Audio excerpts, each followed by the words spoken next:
বিএনপির এই আমল আমাদের দেখতে হয়, তাহলে তো শেখ হাসিনার আমলও খারাপ ছিল না। তারা 49% ভোট পেয়ে সরকার গঠন করে 70% পাওয়া ভোটের রায়টাকে তারা বাতিল করে দিতে চাচ্ছে। আমার মনে হচ্ছে হয়তোবা এটার মাধ্যমে তারা স্বৈরাচারের কার্যক্রম বাস্তবায়ন করতে চাচ্ছে। শেখ হাসিনা যেভাবে দেশ বাস্তবায়ন করতে চেয়েছিল, ঠিক বিএনপি একইভাবে সেভাবে দেশকে বাস্তবায়ন করতে চাচ্ছে। আর তো আমরা তো শেখ হাসিনার আমলে মেনে নেই নাই, বিধে হচ্ছে রাজপথে নেমেছি। আমাদের ভাই বোনরা জীবন দিয়েছে, কেউ হয়তোবা চোখ হারিয়েছে, হাত হারিয়েছে, পা হারিয়েছে, যেমন আমি নিজেও একজন ভুক্তভোগী, হাত হারিয়েছি। তো আমরা যদি সেই আমলই মেনে নেই, তাহলে আমার মনে হয় যে তাহলে আমাদের তো হাত হারানোর প্রয়োজন ছিল না। বা যদি বিএনপির এই আমল আমাদের দেখতে হয়, তাহলে তো শেখ হাসিনার আমলও খারাপ ছিল না। যদি আমরা শেখ হাসিনার আমল দেখবো না বুঝতে হচ্ছে আমরা গণঅভ্যুত্থান ঘটিয়েছি, তাহলে বিএনপি কেন এগুলো করবে? সুতরাং হচ্ছে তারা যেই জিনিসগুলো আসলে বাস্তবায়ন করতে চাচ্ছে না, এটার সাথে আমরা একমত নয়। আর এটা জনগণের মাধ্যমে কিন্তু গণরায় হয়ে গিয়েছে। এখানে এরকম না যে কোনো কারচুপি হয়েছে বা বিষয়গুলো লুকানো ছিল ভোটাভুটির সময়। এখানে স্পষ্টভাবে সবগুলো অপশন দেওয়া ছিল। জনগণ পড়েছে, পড়ে বুঝে তারপর ভোট দিয়েছে। আমার যতটুকু ধারণা যে তারা 49% ভোট পেয়েছে।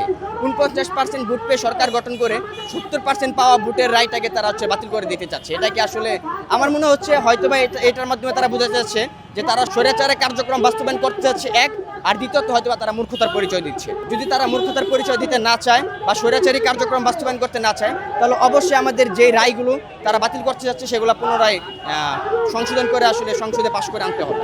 দেখেন, আমাদের একটা সংগঠন আছে ওয়ারিয়র্স অফ জুলাই। আমাদের প্রায় 4000 উপরে, প্রায় 4500 প্লাস আহত।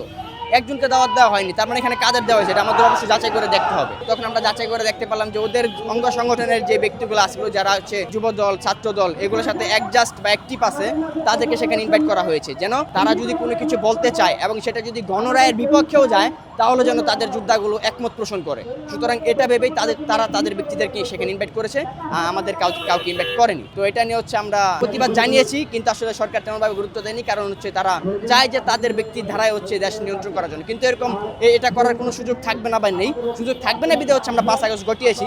যদি তারা এরকম কিছু ভেবে থাকে যে না তারা হচ্ছে শেখ হাসিনার মতোই তারা তাদের মতোই নিয়ন্ত্রণ করবে, তাহলে ইনশাল্লাহ সামনে আবার 5 আগস্ট আসতে পারে। এটা পুরো জাতি দেখতে পারতেছে যে আসলে বিএনপি আমাদের সাথে কি পরিমাণ বেইমানি করার চেষ্টা করতেছে। দেখেন, আপনি যদি দেখেন বিএনপি সরকার তারেক রহমান সাহেব, উনি কিন্তু নিজেও কিন্তু চট্টগ্রাম গিয়ে বলেছে যে আপনারা সবাই গণভোটে হ্যাঁ ভোট দিবেন। তাহলে যেখানে উনি নিজে জনগণের কাছ থেকে ভোট চেয়ে পার্লামেন্ট গঠন করার পর যেখানে হচ্ছে বাস্তবায়ন করতে চাচ্ছে না, তাহলে কিন্তু স্পষ্টভাবে বোঝা যাচ্ছে যে হয়তোবা তারা নিজের এক মূর্খতার পরিচয় দিচ্ছে, অথবা হচ্ছে জাতির সাথে বেইমানি করতেছে। এটা তো স্পষ্টই বোঝা যাচ্ছে, এখানে তার বলার কিছু নেই।